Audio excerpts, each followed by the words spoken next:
I was just trying to decide what to read. And I might read the bit that I did yesterday just because it was fun. But I don't know. Of the 5 of you who were here yesterday, would you mind hearing that bit again? No! So, this is called, fortunately, the milk. That's practically what it's called in Norwegian. Not quite.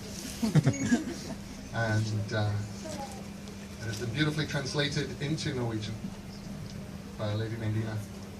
So I'm going to read you the English one, which is really a good thing for everybody.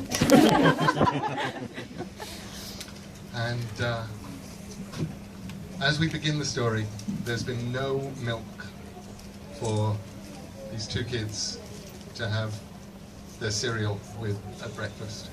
And they sent their dad out to get milk. He didn't want to go, but then he realized that, you know, we could, if we fill in this empty area here with like people sitting down, it would allow a lot of the people, especially like smaller people, come on, sit down. It would probably make life much easier. There we go. Okay. So,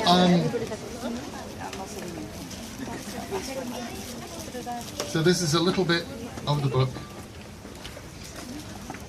The father has gone out to get milk. He's been quite a while. It's been a long time. There was a thump and a bang at the front door, and my father came in. "Where have you been all this time?" asked my sister. "Ah," said my father. Yes, well, funny you should ask me that. "You ran into someone you knew," I said, "and you lost track of time." "I bought the milk," said my father, "and I did indeed say a brief hello to Mr. Ronson from over the road who was buying a paper. I walked out of the corner shop and heard something odd that seemed to be coming from above me. There was a noise like this. Thump, thump. I looked up and saw a huge silver disc hovering in the air above Marshall Road. Hello, I said to myself, that's not something you see every day. And then something odd happened. That wasn't odd, I asked. Well, something odder, said my father. The odd thing was the beam of light that came out of the disc, a glittery, shimmery beam of light that was visible even in the daylight. And the next thing I knew, I was being sucked up into the disc. Fortunately, I put the milk into my coat pocket. The deck of the disc was metal. It was as big as a playing field, or bigger. We have come to your planet from a world very far away, said the people in the disc. I call them people, but they were a bit green and rather globby, and they looked very grumpy indeed. Now, as a representative of your species, we demand that you give us ownership of the whole planet. We are going to remodel it. I jolly well won't, I said. Then, it said, we will bring all your enemies here and have them make you miserable until you agree to sign the planet over to us.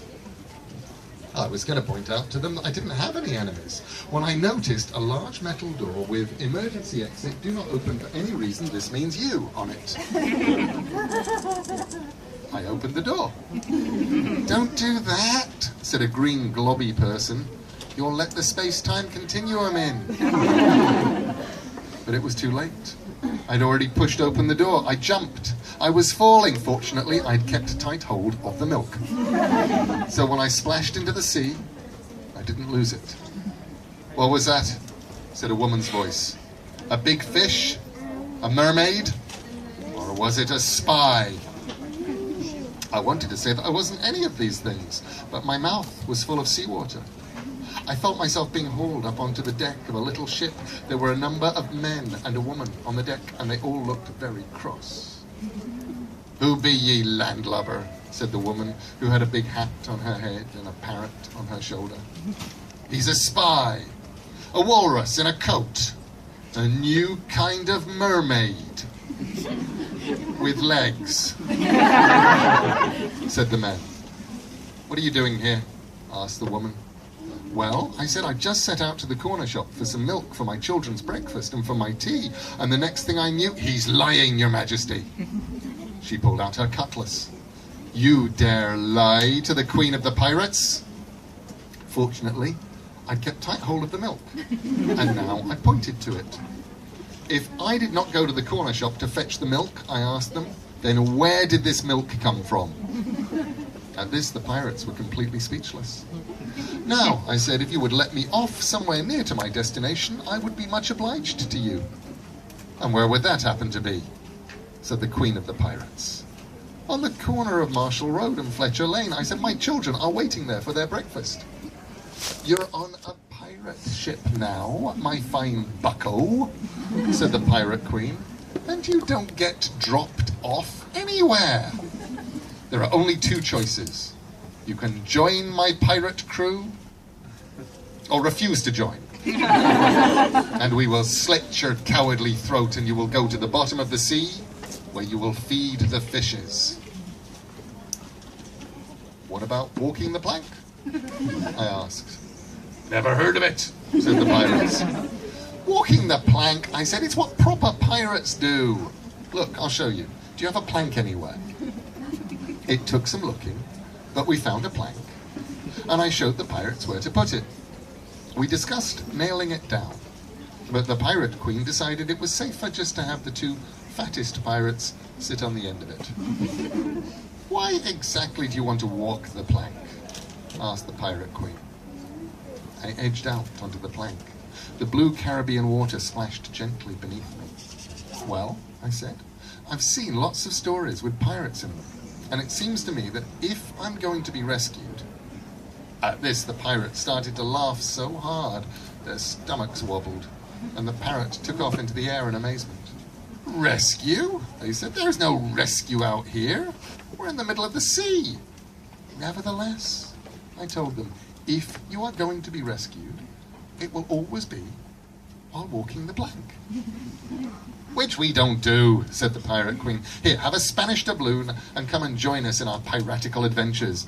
It's the 18th century, she added, and there's always room for a bright, enthusiastic pirate.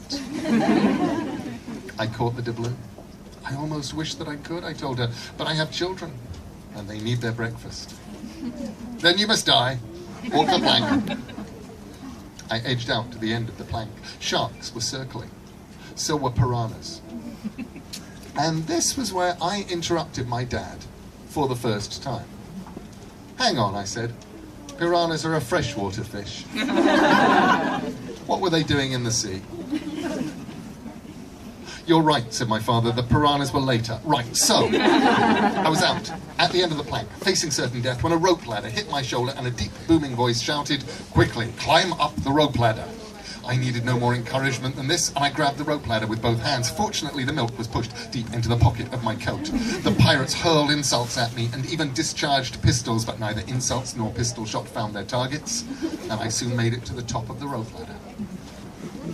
I'd never been in the basket of a hot air balloon before. It was very peaceful up there. The person in the balloon basket said, I hope you don't mind me helping, but it looked like you were having problems down there. I said, you're a stegosaurus.